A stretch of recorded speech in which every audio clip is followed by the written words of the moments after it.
এবার স্বপ্নে যদি কেউ গর্ত দেখে, যে সে গর্ত খুঁড়ছে বা তার জন্য কেউ গর্ত করছে, এটা ষড়যন্ত্রের সাথে সম্পৃক্ত। কেননা আরবি প্রবাদে আছে যে মান হাফারা হুফরাতান ওয়াকা ফিহা, কেউ যদি কারোর জন্য গর্ত করে তাহলে সেই গর্তে সে নিজে আগে পড়বে। তাহলে গর্ত করা মানে অনেকটা কারো বিরুদ্ধে শত্রুতা করা বা ষড়যন্ত্র করার একটা চিহ্ন বহন করে। এবার স্বপ্নে যদি কেউ নৌকা দেখে বা শিপ দেখে, জাহাজ দেখে, যে সে জাহাজে আরোহণ করছে বা নৌকায় আরোহণ করছে, এটা তার জন্য একটা ভালো সাইন। সে কোনো বিপদ থেকে মুক্তি পাবে বলে ধারণা করা যেতে পারে। কারণ সূরা আনকাবুতের 15 নম্বর আয়াতে আল্লাহ বলছেন ফাআনজাইনাহু ওয়া আসহাবাস সাফিনাতি ওয়া জাআলনাহা আয়াতাল লিল আলামিন, অর্থাৎ আমি নূহ আলাইহিস সালাম এবং তার সাথে ঈমানদার সবাইকে আমি এই নৌকায় উঠিয়েছি এবং মহাপ্লাবন থেকে তাদেরকে আমি বাঁচিয়েছি। আর এই মহাপ্লাবনকে আমি গোটা বিশ্বের জন্য একটা নিদর্শন করে রেখেছি। সো নৌকায় ওঠা বা জাহাজে ওঠা, কোনো শিপে বা লঞ্চে ওঠা, এটা আপনি বিপদ থেকে মুক্তি পাবেন, and you are in the safe zone, এই ধরনের একটা ইঙ্গিত বহন করে। ইমাম মুহাম্মদ ইবনে সিরিনের কাছে এক লোক এসে বলল যে ইমাম, হে ইমাম, আমি স্বপ্নে দেখেছি যে আমি একটি শস্য ক্ষেত্র চাষ করছি কিন্তু কোনো ফসল হচ্ছে না, এটার মানে কি? তিনি ব্যাখ্যা করে দিলেন আনতা তা'জিলু আন ইমরাতিক, অচিরেই হয়তো তোমার স্ত্রীর সাথে তোমার সেপারেশন হয়ে যেতে পারে। কারণ কোরআনে স্ত্রীকে শস্য ক্ষেত্রের সাথে তুলনা করা হয়েছে মেটাফরিক্যালি। সূরা বাকারার 223 নম্বর আয়াতে আল্লাহ বলছেন নিসাউকুম হারসুল লাকুম ফাআতু হারসাকুম আন্না শি'তুম, অর্থাৎ তোমাদের স্ত্রীরা হচ্ছে তোমাদের শস্য ক্ষেতের মতো, তোমরা যেভাবে খুশি এই শস্য ক্ষেত্রটাকে সুন্দরভাবে চাষাবাদ করতে পারো। তাহলে শস্য ক্ষেতের সাথে বা ক্রপ ল্যান্ডসের সাথে আপনার স্ত্রীর সাথে সম্পর্ক হওয়া বা সেপারেশন হওয়া, এইভাবে ইঙ্গিত নেওয়া যেতে পারে।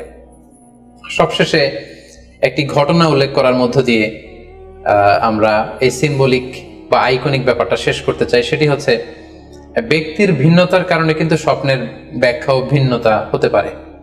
ব্যক্তি ভিন্নতার কারণে স্বপ্নের ব্যাখ্যাও ভিন্ন হবে। একই স্বপ্ন দুইজন লোক দেখলো, দুইজনের স্বপ্নের ব্যাখ্যা কিন্তু দুরকম হতে পারে।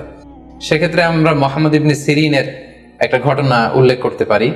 মুহাম্মদ ইবনে সিরিনের কাছে এক লোক এসে বলল যে আমি স্বপ্নে দেখেছি আমি আজান দিচ্ছি, এটার ব্যাখ্যা কি? উনি বললেন তুমি হজ করতে যাবে। তার কিছুদিন পরে আরেক লোক এসে একই স্বপ্ন দেখলো, তিনি বললেন যে আমি স্বপ্নে দেখেছি যে আমি আজান দিচ্ছি। তো তিনি বললেন চুরিতে তোমার হাত কাটা যাবে। তো ওনার ছাত্ররা দুইজন লোকের কাছে দুই ধরনের উত্তর দেওয়ার কারণে অবাক হয়ে জিজ্ঞেস করলেন যে হে ইমাম, একই স্বপ্ন দুইজন দেখলো কিন্তু আপনি এক একজনকে এক এক উত্তর কেন দিলেন?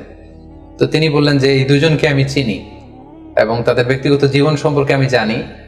সো তাদের জীবন আচরণ, তাদের ব্যক্তিত্বের কারণে আমি দুই ধরনের ব্যাখ্যা করেছি। প্রথম জনের ব্যাখ্যা করেছি আমি সূরা হজের আলোকে, কারণ সূরা হজে আল্লাহ ইব্রাহিম আলাইহিস সালামকে বলেছেন ওয়া আযযিন ফিন-নাসি বিল হজ, তুমি মানুষের মাঝে হজের জন্য আজান দাও, ঘোষণা দাও।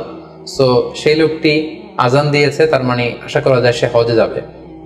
আর দ্বিতীয় লোকটির স্বপ্নের ব্যাখ্যা আমি করেছি সূরা ইউসুফের আলোকে। সূরা ইউসুফে একটি আয়াত আছে সুম্মা আযযানা মুআযযিনুন আইয়াতুহাল আইর ইন্নাকুম লাসারিকুন, অর্থাৎ মিশরের কিং এর একটি পানপাত্র চুরি হয়ে গিয়েছিল। ইউসুফ আলাইহিস সালাম ইচ্ছা করে সেটা তার ভাই ইয়ামিনের খাদ্যের প্যাকেটের ভেতরে ঢুকিয়ে দিয়েছিলেন। আর তখন সেখানকার স্টাফরা বা সৈনিকেরা আজান দিয়েছিল, মানে ঘোষণা দিয়ে বলেছিল হে ক্যারাভান, হে কাফেলার লোকেরা, তোমরা চুরি করেছো। তো তিনি মুহাম্মদ ইবনে সিরিন বললেন যে দ্বিতীয় লোকটার ব্যাপারে আমি জানি, সে আসলে অসাধু একজন লোক এবং তার ক্ষেত্রে সে স্বপ্নে যেহেতু আজান দিতে দেখেছে, সে কখনো হজে যাবে না, বরং সূরা ইউসুফের আলোকে চুরিতে তার হাত কাটা যাবে। তো এভাবে আমরা কোরআন সুন্নাহর আলোকে বা স্কলারদের যে অভিব্যক্তি সেগুলোর আলোকে স্বপ্নের মধ্যে থেকে যেগুলো সিম্বলিক, আইকনিক, যেগুলো ইঙ্গিতবহ, এগুলোর ব্যাখ্যা আমরা এভাবে করতে পারি।